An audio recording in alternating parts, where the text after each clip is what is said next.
Welcome to another OU Insider Under the Visor Sooners postgame podcast powered by Riverwind Casino. My name is Brandon Drum here with Parker Thune. Oklahoma. You don't want to say they're back, but they made a statement. And they made one that everybody in all of college football witnessed tonight, led by, I guess you can call him superstar quarterback, John Mateer. Linebacker Owen Hineki was another big star in their 24-13 win over the Michigan, number 15th ranked Michigan Wolverines. Parker, before we get into thanking our sponsors, just initial quick thoughts on this. This football team might be a fun one to cover, Brandon. Yep. We deserve it. They looked good. They looked good tonight. Well, and here's the thing. They looked good, but they didn't look great. Yeah. And I think that's the overarching takeaway for me is that we talked about this on the rapid reaction as well. Oklahoma probably played a B-minus football game tonight. And they At just won best. by double digits against a ranked opponent and a really talented football team in the Michigan Wolverines. It makes you wonder what this team is capable of when they put together their A game for 60 minutes of football. That is what I was just kind of sifting through, listening to kind of, you hook your phone up to on the way home, you hook your phone up to your Bluetooth, you're listening to like the videos on Twitter and, all that type of stuff, Instagram, just kind of the rapid reaction thoughts of everybody else. And that was kind of the initial reaction was this Oklahoma team hasn't put it all together yet. No. And they're still really freaking good.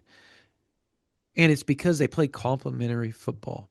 And speaking of compliments, we probably need to thank Riverwind and all Let's the give our compliment sponsors to Yes. Riverwind Casino, which has been the OKC metro area's premier gaming destination for nearly 2 decades now. Also, Almost the field 3,000 sponsor. electronic games, table games, bars, and dining options, plus the best live music in the metro. It's no surprise that Riverwind is always a good time.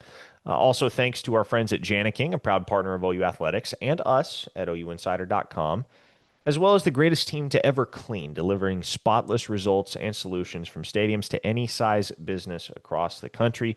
Check out which of their solutions is right for you or your business by heading to janiking.com. That's JANIKING.com. And finally, a word from Prize Picks.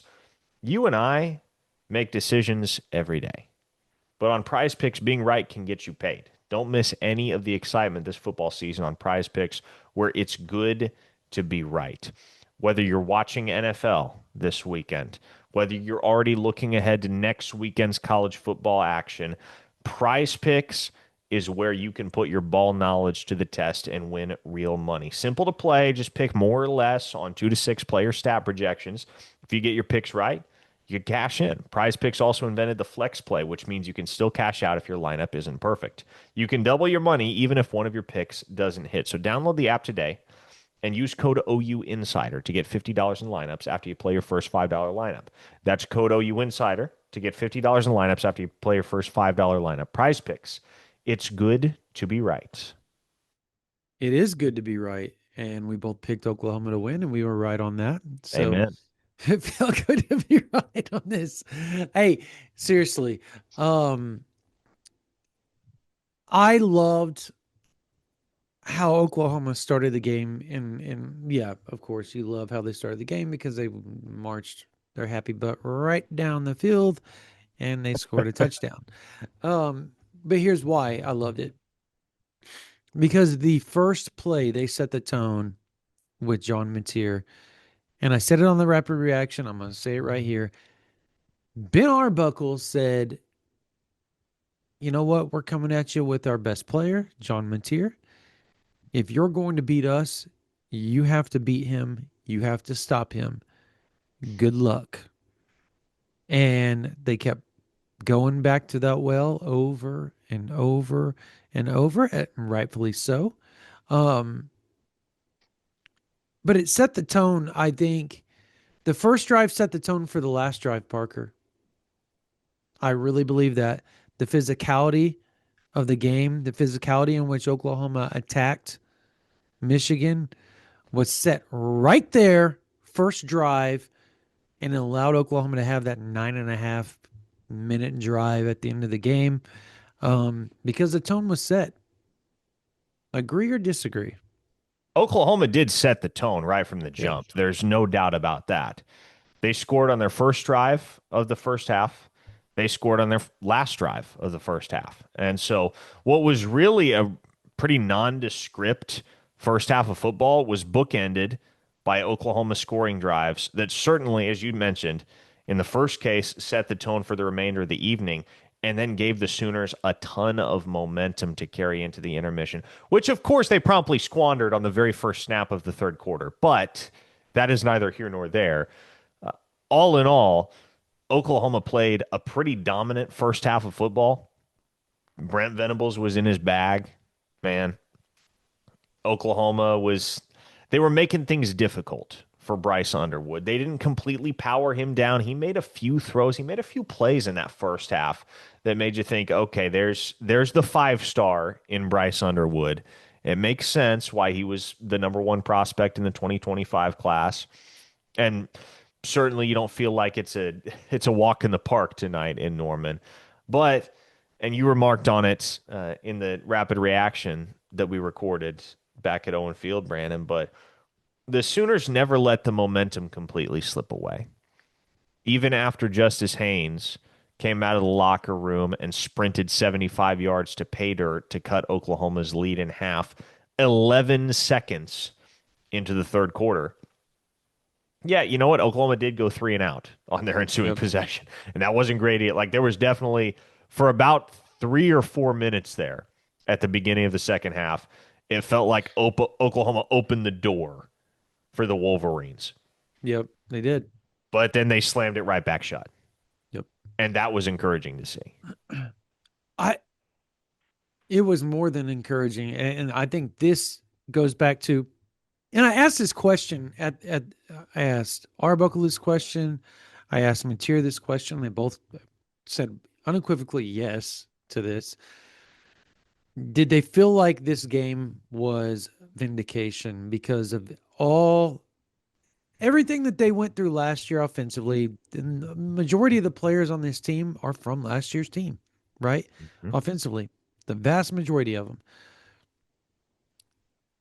Mateer came in with a lot of expectations. And I asked him, I said, do you feel like this was vindication of why you were brought here to help Oklahoma get back on track offensively and basically just vindication that the offense is back? And he said, of course it is.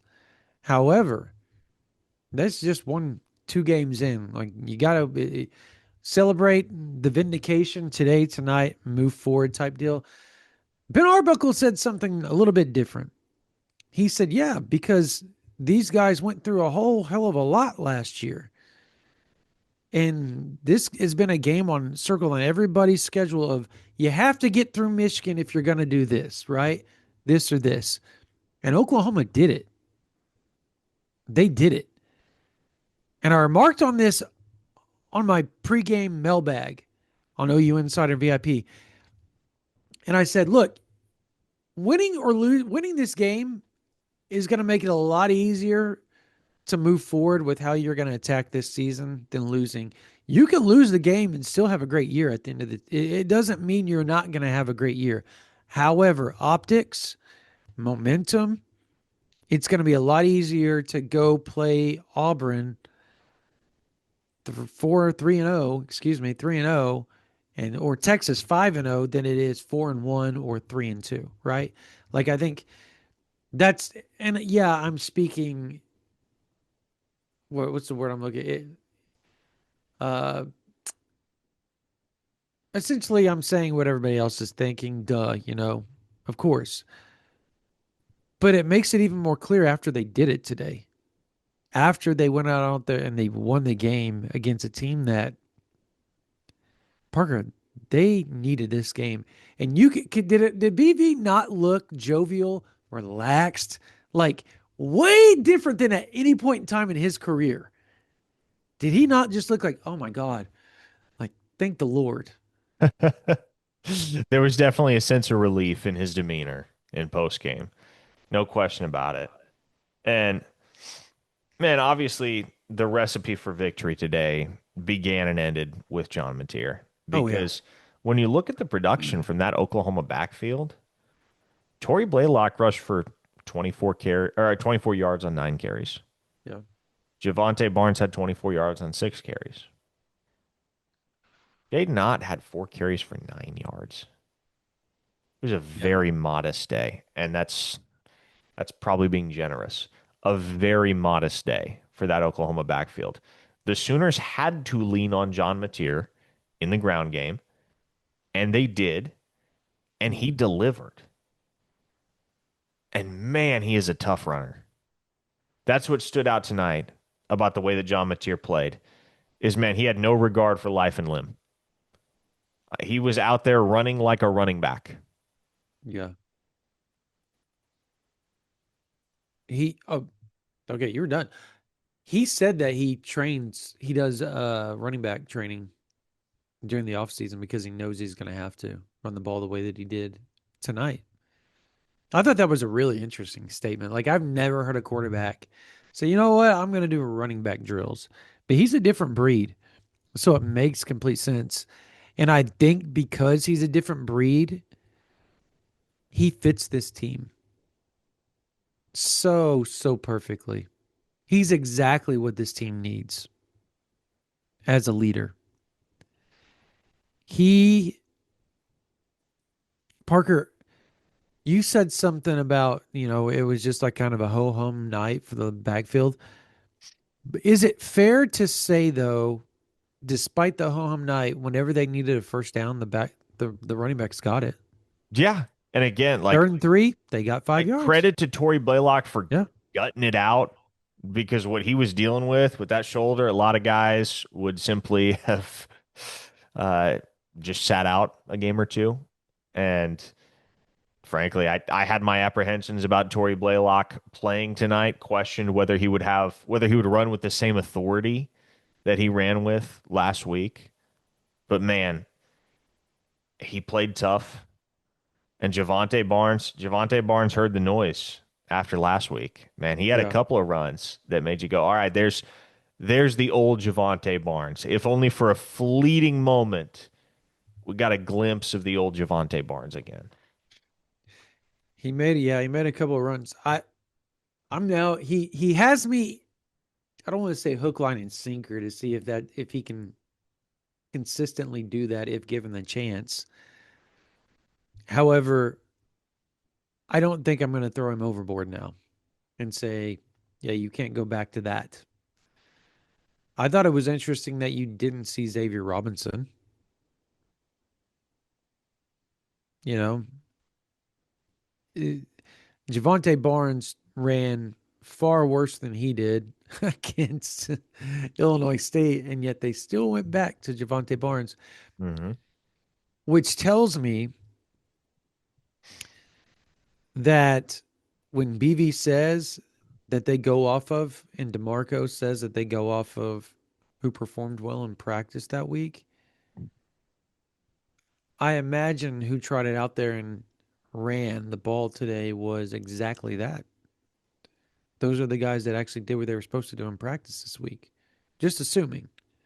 Yeah, I mean, I would imagine there's a certain amount of truth to that, but also Torrey Blaylock barely practiced at all this week. Right. I was more He did talking about lead the Javonte backfield in Barnes carries. and Jay So Knott more than anybody else. yeah, it's just that's the one thing, man. And not to harp on the negatives on a triumphant night for Oklahoma, but that is the one thing that again, it just feels like you continually try to find a reason why, try to make it make sense, and you really can't. Like, what is going on with that backfield rotation? It's weird. I don't know. It's never not been weird since week 1 of the 2023 season, except for the Yeah. Gavin Sawchuk's legendary 4 game run. Yeah. I don't know, man. Like I don't. I'll say this. I think when Tory Blaylock becomes the dude, the man, like completely takes over the backfield, right? And he's the guy and he runs for 100 yards every every game. Kind of like Eric Gray, right? Kind of like Sermon. Uh, Trying to think who else under DeMarco, Kennedy Brooks. Like you knew those were the dudes, right? They were going to touch Mm. the ball. I don't think Oklahoma has that guy yet. I assume Jaden Ott is eventually going to be that guy, but he missed 80% of fall camp. I still think he's getting his legs underneath him, to be honest. So you're not going to get the best out of him. You have to rely on Blaylock and Barnes. Do they play Blaylock this week, or do you rest him and let him heal up? I mean, I wouldn't play Tory Blaylock against Temple. I don't think you're going to need to play Tory Blaylock against Temple. That's why I asked the question. Like, Just like, yeah, yeah, let him get right. yeah. So it'll be interesting to see how they do that, and I don't think you're going to see John Mateer run very much either. I think you're going to see a lot of the handoff to the backfield type deal. But I think I read something on Twitter, Parker, and I saw these two people battling it out over it, and obviously, I'm sure you do it all the time when you see fans kind of bickering at each other, and you Mm. don't jump in just because of who you are, right? Like it just doesn't make sense to jump in, even if you have something you want to say, and that whatever they're arguing about, you have an opinion about it, but you're like, yeah, I'm not going to do it because it would magnify their argument more than need magnified, right? Like, but there were a couple of people like trying to argue with some other fans that the offensive line, and I quote, was ass tonight. And Offensive line played well. thank you. They played well. You can't have a 9.5 minute drive in the fourth quarter if the offensive line isn't imposing their will on the Michigan defensive line. Those guys played well, and Michael Fasusi. Hello, young man. He's Welcome to good. the big show. He's good.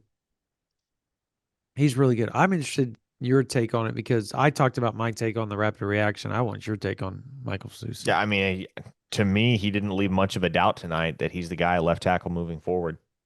Yeah, All respect to Luke Klenko, who again played well against Illinois State, but it's one thing to play well against Illinois State, it's another thing to play well against Michigan.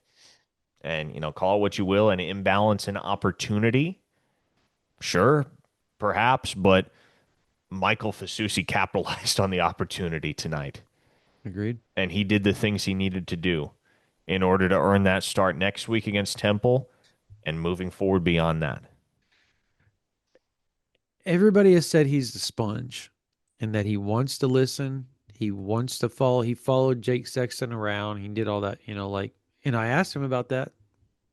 And by the way, for those that think Parker just dismissed Jake Sexton when talking about Fasusi at left tackle and Baklenko, no, there's a reason why. Like Yeah, I we mean, do not, we he's don't going to be expect. out for a while. Yeah, there you go. So it's not like if he comes back, it's going to be Fasusi and Sexton playing left tackle. Like that's going to be your rotation. But um, Fasusi leans on Sexton a lot, and he talked about it. He says, "Dude, I know nothing." Like he said it, I know nothing. Which I love that kid because of it. He's like, those guys know what they're doing. He goes, I don't know very much right now. Like I am just out there kind of playing. And so he says all week, like, I'm leaning on Jacob Sexton, asking him questions, and he's helping me. He's teaching me. And I've been told that he literally follows Sexton around like a lost puppy dog. Like, if you do this, I'm doing this type deal. Which, as much as people like to hate on Sexton, I think people you have to understand there's a reason why he plays. One, he's better than the fan base gives him credit for. Two, he's a Parker, you can vouch for this. He's a freaking football savant. The dude, he can play every position because he's so smart and he understands what Bill Bedenbaugh wants. So if you're Michael Fasusi and you want to know how to do stuff, that's the guy you go to and you ask. very smart. My point is that shows Fasusi's maturity that you're a freshman starting. You can think that you're bigger than life right now. You could act like you know everything, and instead, he's submissive and wants to learn from the guys that he's replacing. I love that. And it showed on the field. He listens, he learns, and he puts it in place, right? Speaking of listening and learning, can we talk about a guy that spent the last 2 years listening and learning and has only just now gotten his opportunity to actually go out there on the field and apply all of the things that he's learned? Owen Hineki was Yeah. sensational tonight. He was the best defensive player on the field for Oklahoma. I will give him that nod over Cortland Guillory, even though, quick aside, I've never felt confident putting this label on a kid this early, except in Caleb Williams' case. I am utterly convinced that Cortland Guillory is going to be a first round pick. Like, barring some severe injury, knock on wood, at some point throughout his collegiate career, that kid will be a first round pick. Yeah. He is the complete package. Everything you look for in an elite corner prospect. Cortland Guillory has it. But Owen Hineki is a kid who started out his collegiate career playing lacrosse at Ohio State. Transferred back to Oklahoma to walk onto the football team. Carry on the family legacy, if you will. He has played special teams and pretty much exclusively special teams the last 2 years at Oklahoma. Now, as a redshirt junior, not only is he on the field, Brandon, but he is on the field making plays. And Yeah. not only is he on the field making plays, but he is on the field making crucial plays. And not only is he on the field making crucial plays, he is on the field making crucial plays against marquee opponents. In the most pivotal football game that Oklahoma's played in some time, the best defensive player on the field was not anybody that you would have pegged as that dude coming into this football game. Yeah. No, it was Owen Hineki. Good on that kid, man. What a phenomenal story that is. Brent Venables has a way with these walk-on linebackers to where he turns them into just you don't want to call them superstars, though. I would say, oh my gosh, was it Salsky that was uh Butkus at Clemson, right? Skalski, Skalski, yeah. yes, but he was not a walk on. He wasn't a walk-on. No. Who was the walk? It was Bolware or Ben Bolware. Yeah, okay, Ben there you Bolware. go. Yeah, that's what I'm thinking of. Yeah, Ben Bolware ended up being really phenomenal for obviously Brent Venables. There was a linebacker from I believe El Reno back in on the national title team that was a walk on.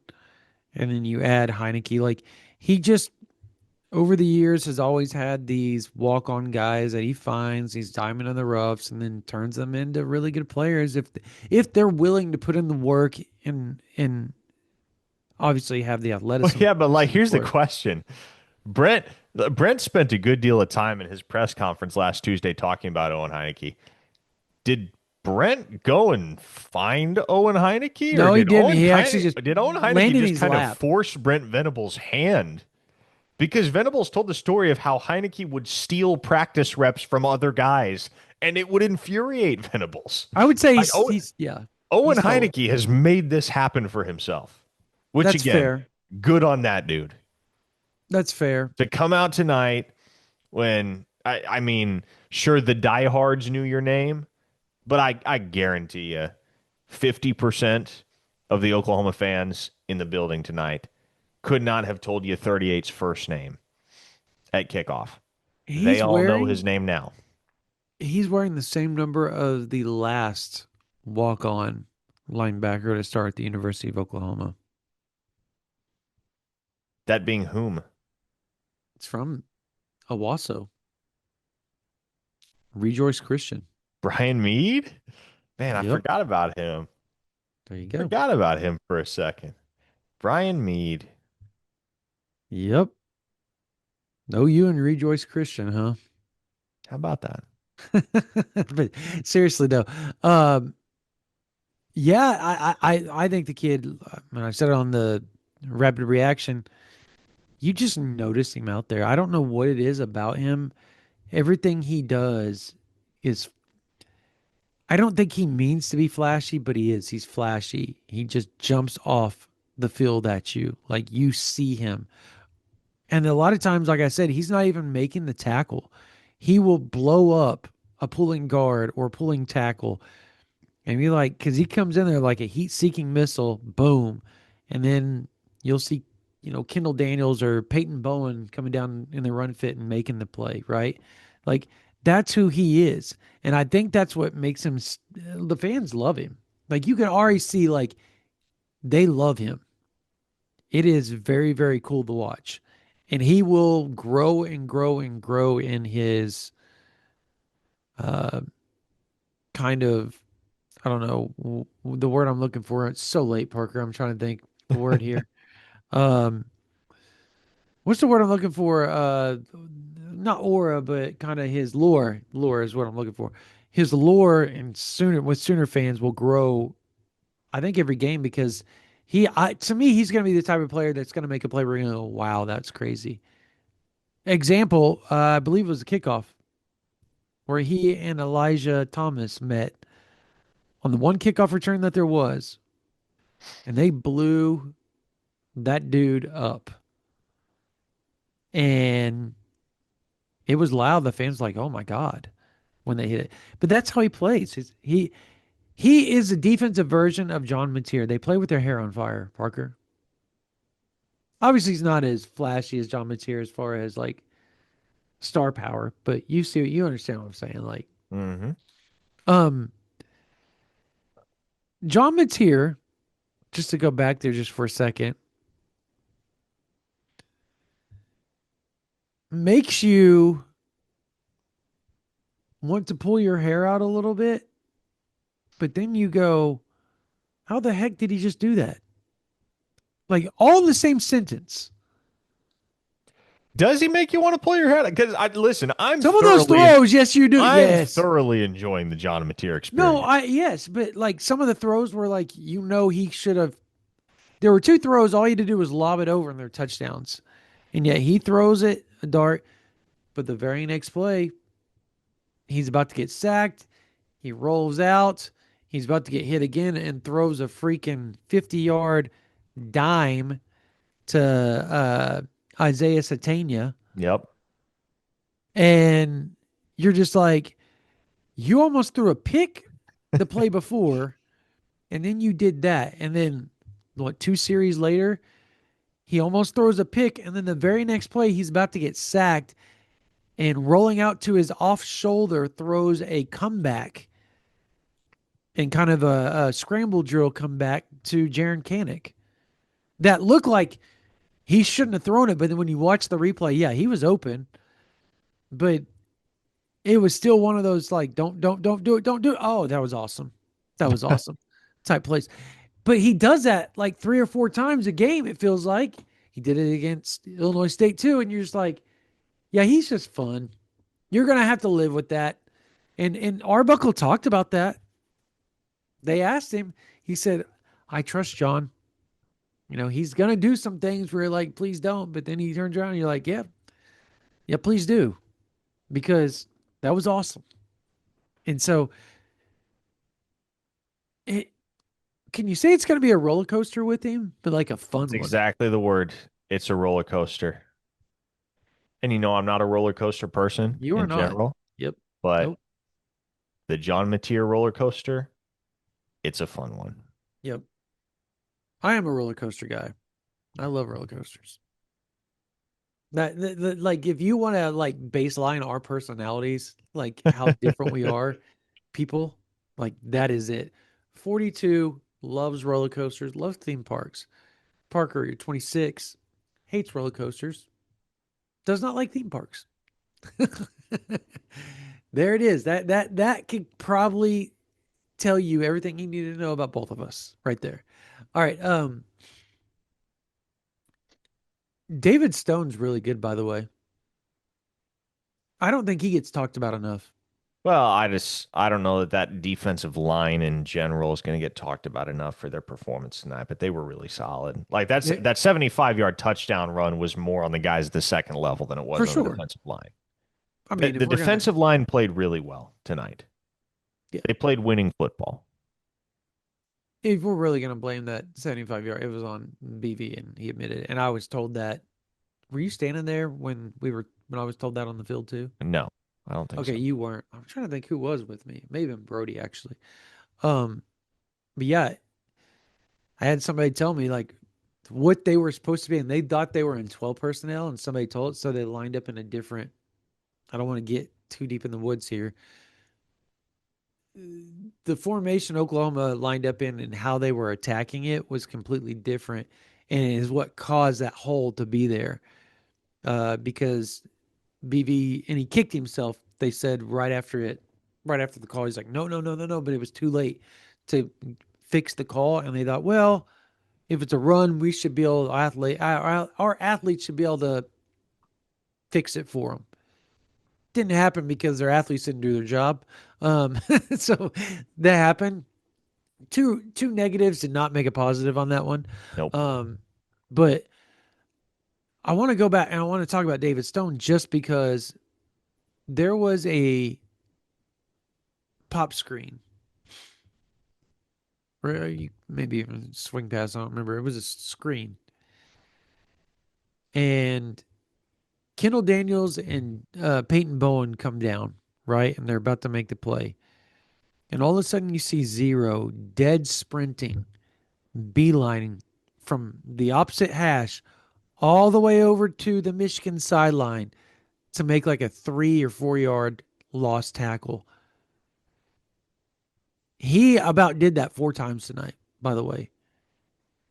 That dude hustles so hard. It is so noticeable with him.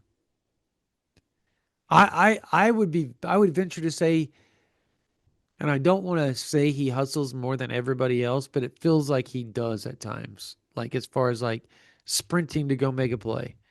Like he doesn't stop, Parker. I I was impressed with him, and I was impressed with Marvin Jones Jr. more than I was almost every other D lineman tonight. Marvin Jones Jr. played well. He was awesome. He was really good. Man, there were a lot of guys tonight that just stepped up for Oklahoma, and not the usual suspects either. Like it didn't feel like we said Robert Spears Jennings' name a whole Did lot. not. Didn't say Grayson Halton's name a whole lot. Didn't say Gentry Williams' name a whole lot, even though he got banged up, right? And that's it's not to say He'll be those guys fine didn't though. play well, but like the guys that really rose to the occasion and made big plays for Oklahoma were dudes that you don't regard them as the stars of this football. That we're talking about Owen Hineki, for goodness sake. Yeah, We're talking about Owen Hineki and Marvin Jones Jr., who didn't even start this game. Taylor Wine started over him. And yeah. man, freaking Cortland Gillard, he may not be considered by the general public to be a star of this football team yet, but he will be before long. And then how about freaking Jiren Canick, man? Jiren Canick is a weapon for Oklahoma at tight end. Jiren Canick is not just a tight end. He looks like a good tight end. He looks like a tight end that actually adds a dimension to this Oklahoma offense, adds value at that position. He's good. He is so good. And even he, like, it feels like he hasn't played his best ball yet. He fumbled in week one. He dropped a touchdown this week. He hasn't put it all together yet.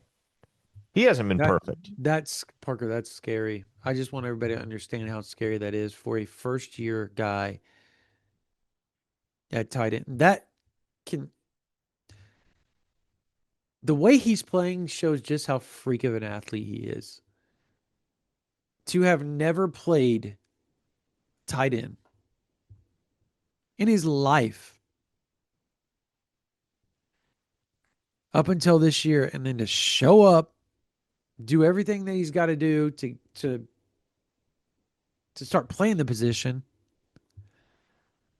Not only learn the position, learn the new scheme, learn how to block, learn how to run routes properly, the depth, all that type of stuff, all the nuances that it takes in an 8 month period of time, and to do what he's doing on the field, that is insane.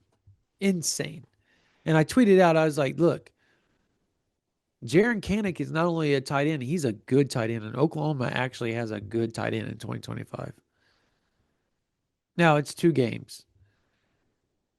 And I would get questioning him after Illinois State, but what he did against Michigan, Michigan's got one of the better defenses in college football.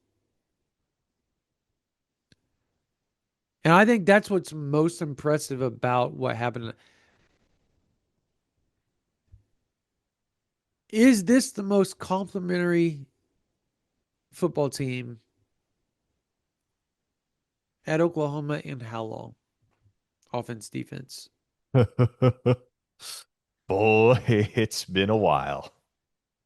2015. Yeah, it might be that long. Another analogy to 2015, another comparison, 2015, because they were one of the top defenses in the country that year, and they were one of the best offenses with a first year offensive coordinator from West Texas. That sounds a whole hell of a lot like Ben Arbuckle when they both talk. You close your eyes, you can't tell the difference. To loop back around to Jiren Canick, Austin Stogner led Oklahoma tight ends with 196 receiving yards in 2023. Bauer Sharp led Oklahoma tight ends with 324 receiving yards Yeah, in he's got half that 2024. already, huh? Jiren Canick in 2 games has 159 Yep. receiving yards. Crazy. Crazy. And I bold prediction, he crosses the 100-yard mark against Temple next weekend. I really don't think that's bold. No, probably He's not. had 60, he's had 80 and 69. Like, and it's not bold at this point. Yeah, So well, 90, it's 90 and 69. 90, 69. Well, and So yeah, especially because, he's the type of tight end that's capable of generating explosive play. We saw that in week 1 against Illinois yeah. State. He's capable of getting open downfield and making something happen after the catch. And so, yeah, all it takes is one of those, and you might be halfway to that 100-yard threshold. So, Well, yeah, man, gosh, it's Mateer so missed him. encouraging to see what he's been able to do through 2 weeks. Didn't Mateer miss him on the second drive? Did he? I don't recall. He was like, he threw it over him. Maybe in the first drive, actually. One of those where he threw it over and it like just like it set like he was open. Is there was like the Michigan people were, so it was like Jesse, Colin Kennedy, and then all these Michigan people like on the row. And the second Mateer dropped and Canick was running down the seam, they were going, "Oh no, oh no!" And then Mateer overthrew him. But yeah, that he could add he could add 2 touchdowns tonight. He's got to get in the end zone at some point. They've got to dial something up to get him in the end zone Oh, it'll happen. next week. It'll happen. He Should have deserved happened it. tonight. It should have. He And dropped it. Yep. yeah, he would concur with that and did in postgame. Should have happened tonight, but it'll happen at some point. Did y'all get Jaron Yeah, tonight? we did. I didn't see him on our YouTube stuff. That's why. Anyways, um, golly, where is this team ranked tomorrow?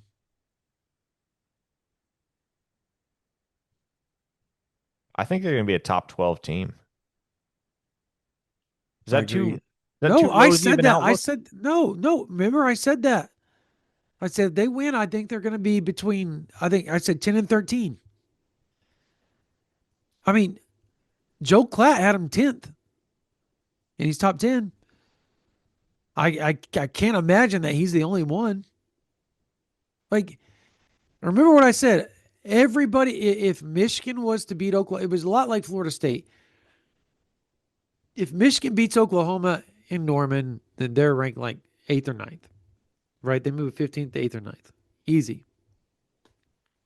Florida State beat Alabama, Everybody wants Florida State to be good because it's a brand that you're used to seeing ranked in college football.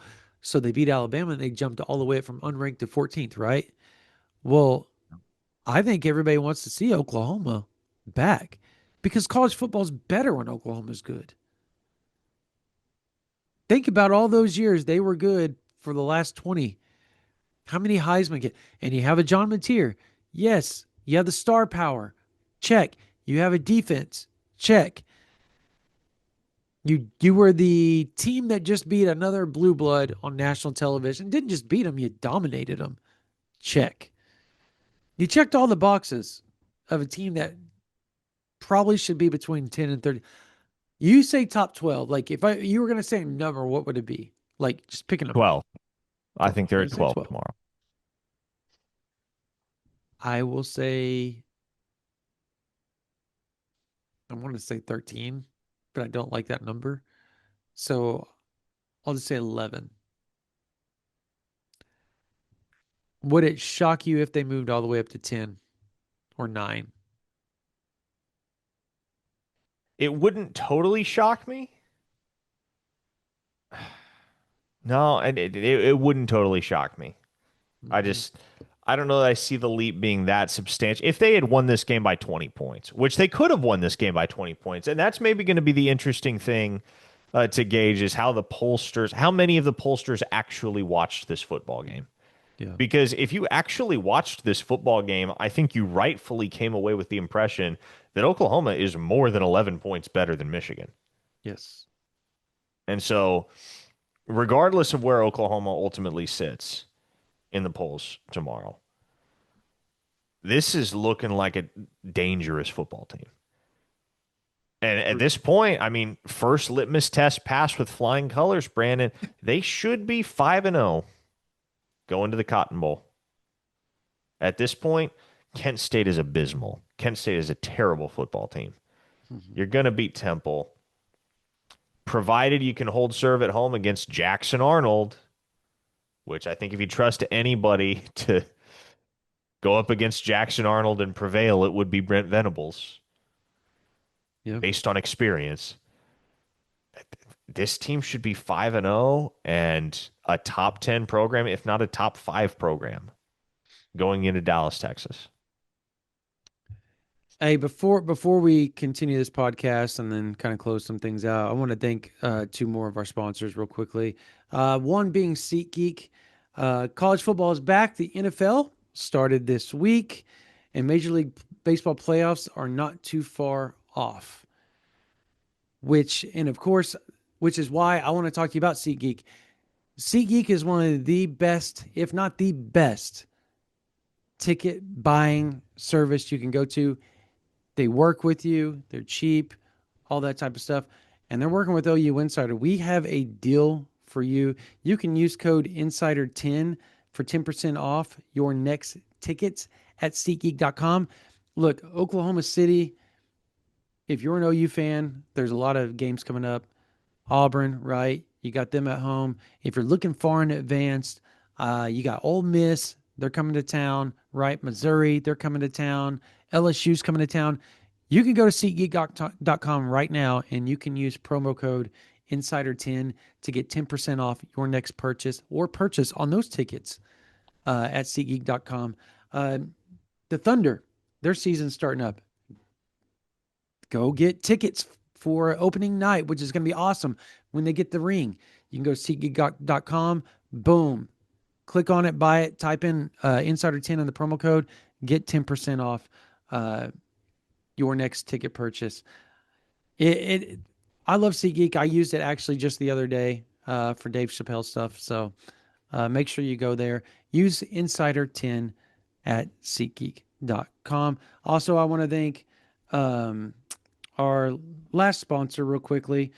Um, Man, it is so late, Parker. I'm sorry. It is so late. But I want to thank Refindu Med Spa real quickly. If have a girlfriend, men, if you have wives, go to Refindu Med Spa. Get a gift card. Go get your women love the Botox. They love the lip filler. You can go there right now. You can get your wife, your girlfriend a free consultation at refindu.com, okc.com, or you can go to 405-849-5391 to book a free consultation. They have been the number one med spa in Oklahoma City for the last 6 years with 405 magazine. The women there are awesome. If you're trying to lose weight, if you have skin tags, or if you got little skin marks, sun marks, you want to get those removed, they do that for you. They do the pea shot, all the semi-glutide, all that type of stuff as well. They do nutrition stuff. I've used the nutrition stuff that they do because I wanted to lose weight, and it works. They will get you on a diet and it works. All you have to do is go to refinduokc.com, or you can go to 405-849-5391 to get a free consultation today. They don't sell procedures, they sell results. All right, Parker, real quickly. Um, Recruiting this weekend. We got to talk that because it was just such a big weekend. Oklahoma had nearly 100 kids in town. Yep. Brent Venables said that there was going to be some residual in a positive manner with this weekend's win versus Missouri or Michigan, excuse me. And one of those, he specifically named quarterback, by the way. Yeah, he sure did. He dropped a little hint, didn't he? He most certainly did. Now, obviously, you can't mention a recruit by name, No, but he but mentioned a position. And then he went on everybody to name numerous knows. positions afterwards, by the way, just to cover it up. Everybody knows Yep. that Peyton Houston was in town. Did Booby end up showing up with him? No, I don't believe so. Gotcha. And Brandon, what have I said? What have we both said about the Michigan game for several months now with regard to Peyton Houston? Oh, if they win it, Peyton If it Houston's goes going to be a according to Sooner. plan, Yep. the kid commits next Monday, September 15th. Doesn't feel like the math is that hard right now, does it? I would wager right now that he's going to be saying Boomer Sooner during his announcement. Just a just a hunch. Just a guess. Look, you don't this visit has been planned for a long time. We've talked about it for a long time. Like Yep. this visit's been planned. We reported it back, I believe, in like June or July. Or it was late June actually when we reported like he will be here uh for this game. And at that time, remember the buzz started to come out with USC, and we all both looked at each other like, where the hell is this coming from? And then literally, I remember somebody close to him called me when that happened. He's like, I want to know where this is coming from. His phone was blowing up. So they kind of used me as a conduit to just say, like, look, this is just somebody trying to feed this momentum. And yeah, USC had momentum, but I don't ever think it was to the extent that Oklahoma wasn't going to be the pick. People that you and I spoke with, and I know some people are going to go, yeah, but it's because you guys cover Oklahoma. That's not why. These people have been open and honest with Parker and I from the start, and they have straight up said Oklahoma's the leader with Peyton Houston for months. For months. And if you talk to people around Norman, they felt the same way. There was a time Clemson was kind of the team that you were worried about until they got tired of waiting and took a 2027 quarterback commit, Parker, and Yep. then everything changed. I'm interested to see what else happens because there there is a part of me that believes that over the next 2 weeks you might see some. Okay, I think there will be 3 or 4 guys that announce over the next 2 or 3 weeks from this game. Do you, if I set the over under at 3.5, what would you say? Over? I would take the under. The That's a under. little optimistic. I'm more looking at, okay, what happens post Peyton Houston's commitment? Well, that's what I'm Let's say talking about. if that happens on September 15th, how much longer does it take for other 2027 elites to start falling in line behind him. I don't think it'll be that long. Do they get a commit over the next week? Not counting Peyton Houston, obviously. I bet you one pops. I agree. I don't know who that might be between now and Houston's commitment, but look, you had 100 kids on campus. You got The, to think you get the majority of them with an 1%. offer from Oklahoma. You just won a primetime football game against a marquee opponent in convincing fashion in front of a raucous crowd, and give it up to the Oklahoma faithful because It that environment was fantastic was tonight. awesome. If Yeah. you're a recruit, an uncommitted recruit at that, and you were in Norman for this football game, I don't know whether you saw everything that you needed to see in order to make a decision, but you certainly got the quintessential taste of the Oklahoma football experience. That's going to be a tough one to top. Yeah, so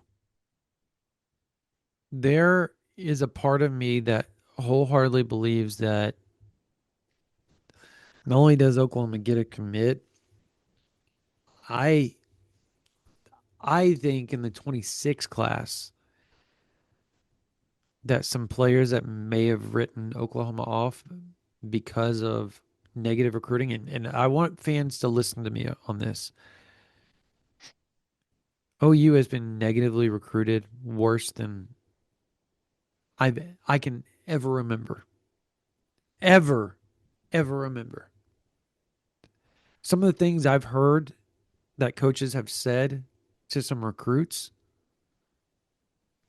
about Oklahoma in the 26 class and 27 class and this staff, just one, it's been BS, but two, there's up to tonight, there's nothing Oklahoma could do to combat it. Yep. It's over. You cannot say anything negative about Oklahoma until maybe they lose 3 games this year, 4 games this year. Yeah, we'll see what And it happens would have once to they be get more into than SEC three. play, but vibes are great right now. Right. Vibes No, are great, right? yeah. I think 3 or 4 is not even it. I think if they lost 5 or 6 games, you could sit there and the negative recruiting could kick back up and say, "See, I told you." But if they, with the schedule that they have, if they go out and they win, they go 9-3, 8-4.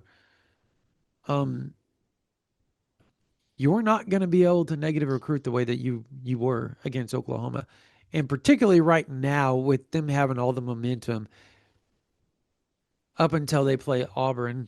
We'll see what happens during that game. I like OU's chances, but like that's not going to be an easy game. Obviously, Auburn is a good team because Baylor just went and took it to SMU. And I know games aren't transitive, but you understand like that's how we have to play this game of, well, they did this to this and this team did this to that. So Oklahoma now can stop the negative recruiting, and I think there's going to be some players that has written Oklahoma off, calls him, he's like, "Hey, you think I could take an official visit? Would you be interested in me still? Maybe on the offensive line, maybe on the defensive line, particularly defensive end. Um, maybe there's a wide receiver out there. I think if you're Emmett Jones, you start pounding the phones and saying, look, particularly after Peyton Houston's announcement, if he commits to Oklahoma, that's when you really start pounding the phones. You got Bo Bentley and Peyton Houston back to back. What? Yeah. It's a good little situation if you're a wide receiver recruit. Yeah, like what? Siri and John Mateer's only a junior. He's not coming back, but like And Michael Hawkins Michael Hawkins is still there. is right. Yeah. Yeah, like what? Pretty good quarterback room. Pretty good quarterback room moving forward if that's how it plays out. So, all right, we're gonna have a lot more to talk about throughout the next few weeks. But we got the rapid reaction up. We have a bunch of content already up on OUinsider.com. We have this post game podcast for you. We got all the interviews on the YouTube. That's free. But if you go over to OUinsider.com, you click up to the top right, you can sign up today. $1 for the first week, and you get the Athletic for 1 year complimentary on OU Insider and on 3. It's a 2-for-1 deal. $1 a month, or excuse me, $1 for the first week, $11.99 a month after the $1. And obviously they won't charge you $1 then $11.99. They just charge you $10.99 after that. But you get the Athletic for a year on top of OU Insider. Not only do you get OU Insider and the Athletic, if you sign up with us, you get OU Insider and you can go look at every On3 site. If you want to see what the Michigan fans are saying about this game, check it out. What Texas fans are saying about Oklahoma after OU beat Michigan, check it out. What about Auburn? The game in 2 weeks. You can go over to the Auburn site, check that out. All of that can be done at OUinsider.com. And you get Steve Wiltfong, you get Chad Simmons, you get all the best national recruiting analysts. They're on our board every day. You get the best college football analysts. They're on our board every day. Like, the content is exclusive. It's elite. On3 is where you need to go. Go to OUinsider.com. Sign up with us. Again, it's $1 for the first week. $11.99 a month afterwards, or you can sign up for a whole year. It's $119.99, which actually that's cheaper than $11.99. But both you get, if you, no matter what you do, you get OU Insider and you get the Athletic complimentary of On3. Also, if you are a college student, email us from your .edu, ouinsider@rivals.com. We will send you a promo code to get OU Insider for $1 a month for 3 months. Teachers, email us, ouinsider@rivals.com from your teacher's account. Collegestudents.edu, teachers from your teacher's school account to ouinsider@rivals.com. We will send you a promo code to get OU Insider for $1 a month for 3 months. Same with active duty military.